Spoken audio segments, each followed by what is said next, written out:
권박사 지구촌TV 시청자 여러분 안녕하십니까? 이번 회에는 신종태 교수님과 함께 중부 태평양에 있는 괌섬을 방문하겠습니다. 신 교수님은 그동안 전 세계 50여 개 국가의 여러 전적지들을 방문하시고 최근에 세계의 전쟁 유적지를 찾아서라는 책들을 발간하셨습니다. 신 교수님 오래간만입니다. 예, 안녕하십니까. 어떻게 보내셨습니까? 요즘 잘 지내고 있습니다. 저도 바쁘게 잘 보내고 있습니다. 네, 이제 추위도 물러가고 벚꽃도 피는 거 보니까 완전히 봄인 것 같습니다. 예, 요즘 벚꽃이 한참이죠. 글쎄요, 엊그저께 서울 근교에 산에 갔더니 사람들도 많이 왔더라고요. 네. 참 세월이 빠릅니다. 저희가 괌을 방문한 지 벌써 이제 10년이 됐네요. 그렇죠. 2011년이었습니다. 그래서 저랑 우리 신 교수님이 함께 유항도를 방문하기 위해서 10년 전에 괌을 갔지 않습니까? 그래서 그때 우리가 괌에 갔을 때 태평양 전쟁 당시 이오지마에서 싸우던 미국 해병대 제3사단, 제4사단, 제5사단의 참전 용사들과 그 가족들 우리 다 함께 모여서 이오지마 섬 전투에 대한 세미나도 하고 그랬지 않습니까? 그날 미국 애들 젊은 애들이 참석했던데 학생으로 보이는 해병 유년대라 그럽니까? 젊은 해병 유년대 학생들과 함께 이야기를 많이 나누시던데 지금 미국 해병 유년대라는 게 그게 어떤 조직입니까? 사실 금 박사님하고 괌에 갔을 때 우리는 참전 용사들 위주로 행사를 하는 줄 알았는데 의외로 청소년들이 많이 참석했기 때문에 저희들도 굉장히 놀랐죠. 그때 많이 왔던 인원들이 미 해병 유년대라고 해서 영머린 시스템이라는 그런 제도화에 있는 학생들이었습니다. 미 해병 유년대는 만 8세 이상이면 학교 다니면서 누구든지 입단이 가능하다고 했습니다. 매주 2시간씩 군사 교육을 받고 미국 전국에 약 한 5만 명 정도 되는 걸로 되어 있고 특히 고등학교를 졸업하고 나서 자기가 대학에 진학을 하든지 군으로 입대하든지 자유의사에 맡긴다고 그랬습니다. 그래서 또 그때 왔던 학생들이 고등학생들이 대부분이었어요. 아주 나이가 어려 보이는데 군복을 입고서 해병대 군복을 입고 있었는데 제가 궁금했던 건 적어도 한 일주 이상 괌이나 이오지마를 방문한다고 그러는데 거기 오는 비용이며 또 숙소에 머무는 경비 이런 걸 누가 다 부담했냐 그러니까 미 국방부에서 다 부담했다고 그럽니다. 그리고 그러면 한 일주 정도 또 여기 옴으로써 학교 수업 결손이 있을 건데 어떻게 되느냐 하니까 그것도 사회 봉사 활동으로 오히려 미국 사회에서 더 이렇게 좋게 평가를 해준다고 그랬습니다. 그리고 주로 받는 교육은 뭐냐 하니까 주로 심신단련과 전적기 답사 그리고 외국심 고양 이런 데 주교육 주안을 두고 있다고 했습니다. 우리나라에서는 고등학생들이 군복을 입고 있는 모습을 본 적이 없어가지고 처음에 제가 어린 학생들이 군복을 입고 머리도 짧게 깎고 있는 게 참 아주 특별하게 보이더구만요. 우리나라에도 유년대라는 조직이 있습니까? 유년대라기보다 주니어 ROTC죠. 유년 학군단이라고 그럴까 그런 제도가 있습니다. 제가 알기로는 국방부에서 직접적으로 지원해 주는 건 없는데 그 학교 자체별로 이렇게 만든 주니어 ROTC 제도가 있는데 처음으로 파주에 있는 한민족 고등학교 그 2014년도에 생기고 2015년도에 인천에 있는 송도 고등학교에서 주니어 ROTC가 설치가 되었습니다. 그리고 그 이후에 한 5개교 정도 이렇게 설치되었다고 나와 있습니다. 그러면 여태까지 7 학교가 미국의 경우는 몇 학교나 있습니까? 미국에는 제가 데이터를 한번 찾아보니까 전국에 한 3,299개 고교에 예. 주니어 ROTC가 있습니다. 예. 세부적으로 육군이 1555개, 네. 해군이 619개, 공군이 794개, 네. 해병대가 260개, 해양경비대가 2개 이렇게 되어 있습니다. 그리고 우리나라에서 그 인천에 있는 송도 교교 예. 같은 경우는 그 제1연평 해전에서 전산 윤영아 소령, 윤영아 소령, 윤영아 소령이 네. 졸업한 고등학교가 바로 송도 고등학교. 그렇구만요. 미국과 우리 뭐 한국과 직접적으로 비교할 수는 없는데 네. 미국 같은 경우는 아무래도 군 간부의 예비 인력이라고 그럴까 그런 육성 목적과 또 미국 사회 자체가 군을 우대하고 또 상무 정신을 강조하는 그런 국가다 보니까 아무래도 이런 고등학교 때부터 주니어 ROTC 제도가 활성화되어 있는 것 같습니다. 요즘 제가 얘기를 듣기로는 지금 우리나라의 그 ROTC 학군단에 들어가려는 지원자들이 지금 상당히 많이 줄었다는데 지난번에 우리 괌에 갔을 때 신 박사님 괌의 대학교에 있는 학군단도 가보셨지 않습니까?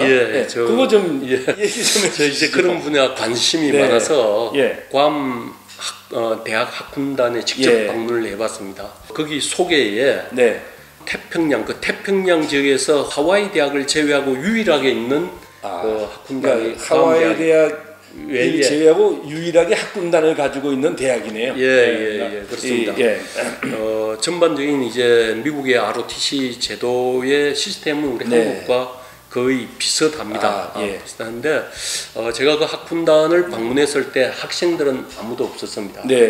그래서 그 학군단 소개하는 활동 그 사진과 강의실을 둘러보고 나왔는데 그 사진을 통해서 보니까 이 미국 대학 학군단의 훈련 수준 자체가 우리 한국의 ROTC 훈련 수준과는 비교할 수 없을 정도로 강도가 세다. 예를 들면 직접 헬기 네펠 훈련을 한다든지 안 그러면 정글에 들어가서 정글 전투 훈련을 실전같이 받는 그런 프로그램들이 많이 있습니다. 특히 강의실에는 당시에 미국 대통령 사진과 미 국방부 장관 사진도 걸려 있는 걸 보고 이게 미국 같은 경우는 이 국가적인 차원에서 이 ROTC 제도에 대해서 굉장한 관심을 가지고 있구나 하는 걸 갖다가 느꼈습니다. 또한 우리 한국 대학 같은 경우는 ROTC 훈련을 3학년 때부터 봤죠. 3학년부터 3, 4학년. 미국 대학은 1학년부터 봤습니다. 4년 동안 봤는데 그 훈련 시간도 한국 대학에 비해서 훨씬 더 많은 시간을 그쪽에 할당을 하고 있습니다. 우리는 이제 3학년, 4학년 때 여름방학 때 그 하계 병영 훈련을 들어가지 않습니까? 미국도 그렇게 하고 있습니까? 아마 제가 알고 있기로는 집체 교육이 있는 줄로 알고 있습니다. 그거까지는 정확하게 제가 파악은 못 해봤는데 있고 아까 말씀하신 것처럼 지금 이제 병복무 기간이 1년 반으로 줄어들고 또 우리 사회적으로 군에 대해서 크게 이제 관심도가 떨어지다 보니까 적어도 한국 상위권 대학에 속한다는 학군단은 나날이 정원을 채우지 못하는 그런 추세로 가고 있습니다. 좀 아쉬운 얘기입니다. 신 박사님, 제가 ROTC 13기라는 거 알고 계십니까? 지금 우리나라 사람들이 미국에 이민 가 있는 분들이 많지 않습니까? 그렇죠. 200만이 넘는 걸로 알고 있습니다. 엄청난 숫자네요. 근데 우리 교민, 미국 교민의 가정에서도 학군단에 보내는 그런 경우들이 많습니까? 제가 괌과 옆에 있는 사이판 그 지역을 답사하면서 많은 한국 교민들을 만났습니다. 사실 거기도 한국 사람들이 많이 살고 있어요. 근데 이구동성으로 한 이야기가 자기 자녀가 미국 대학에 입학을 하면 가급적이면 ROTC 지원해서 미군 장교로 인간하는 것 그걸 갖다 상당히 부모들이 바라고 있다고 했습니다. 그래서 왜 그러죠?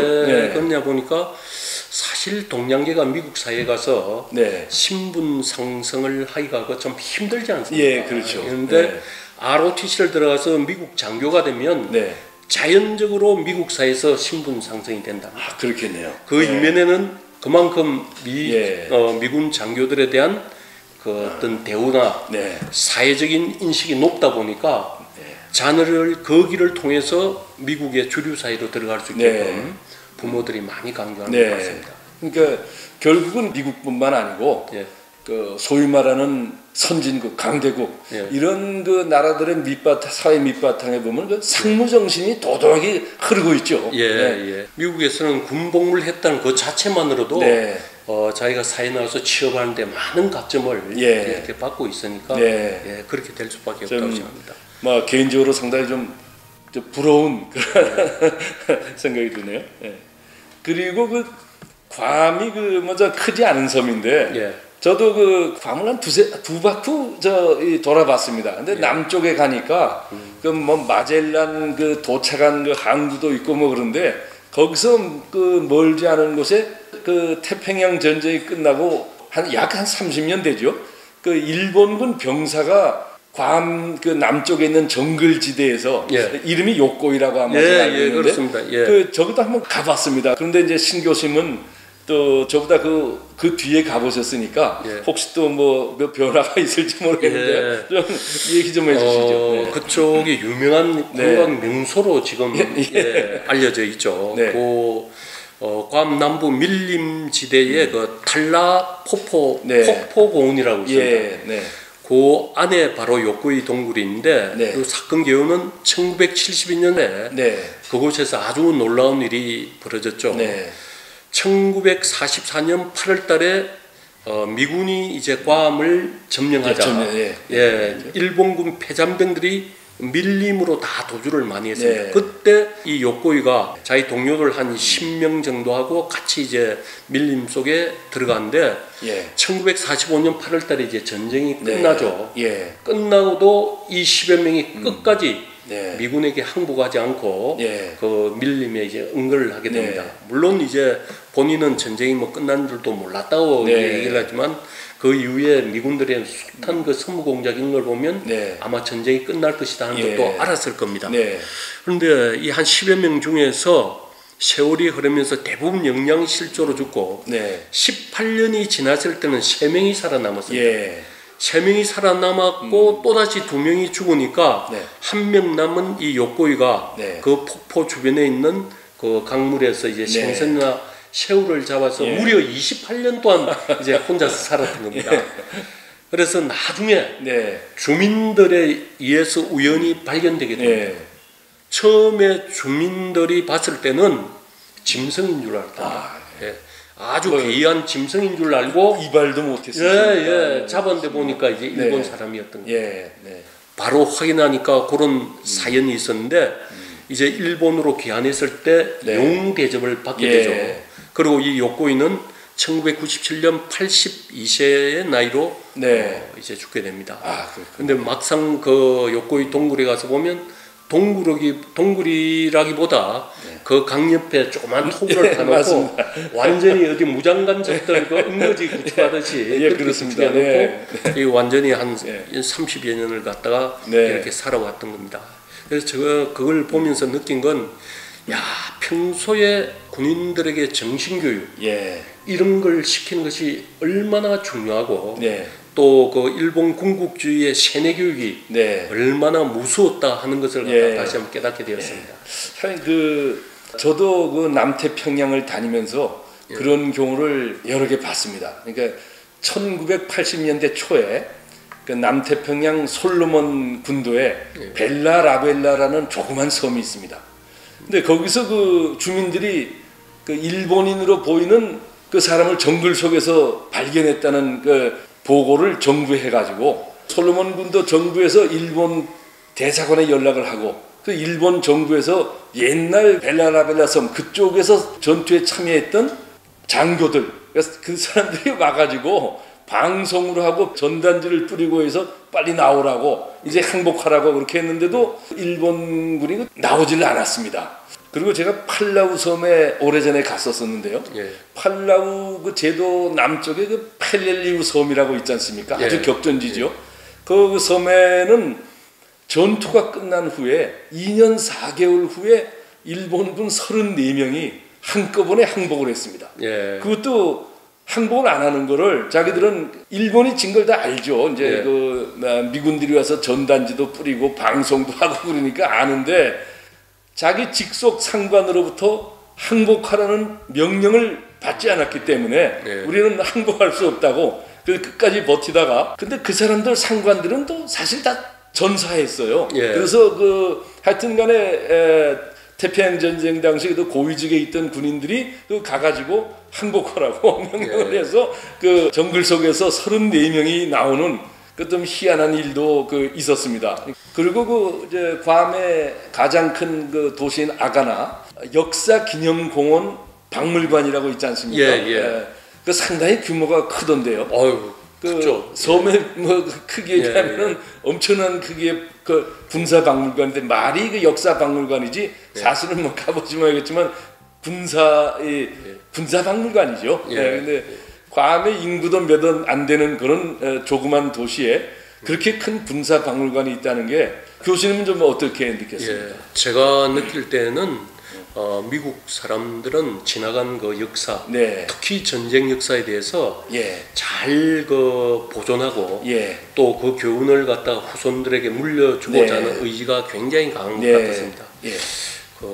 금 박사님이 말씀하셨지만 역사 기념공원 군사 박물관에 들어가게 되면 예.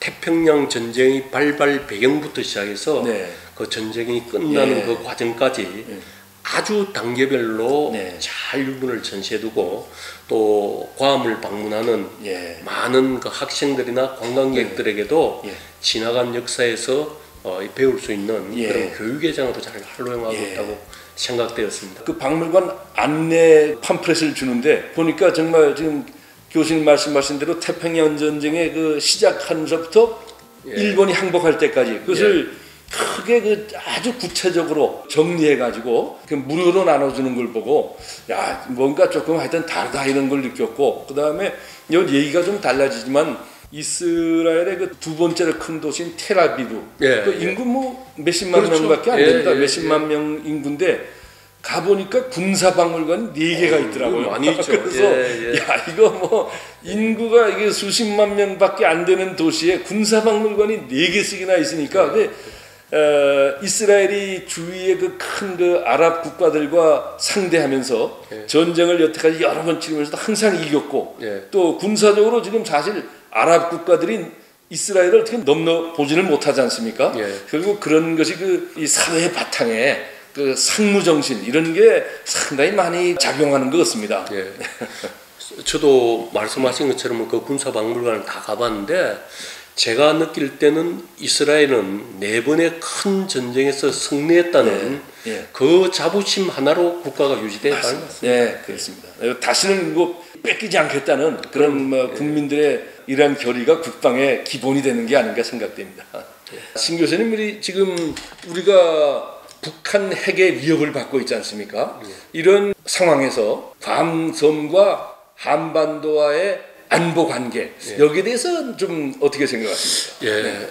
만일 그 앞으로 다른 분들이 괌을 여행하시게 되면 괌 여행하시면서 자세히 괌 이렇게 해상해 보면 그 선단들이 떠 있는 걸 큰 배가 떠 있는 걸 보게 될 겁니다. 그것이 한반도 유사시를 대비해서 미 해병대 병력과 모든 전쟁 물자가 탑재되어 있는 해상 대기 선단이라고 보입니다.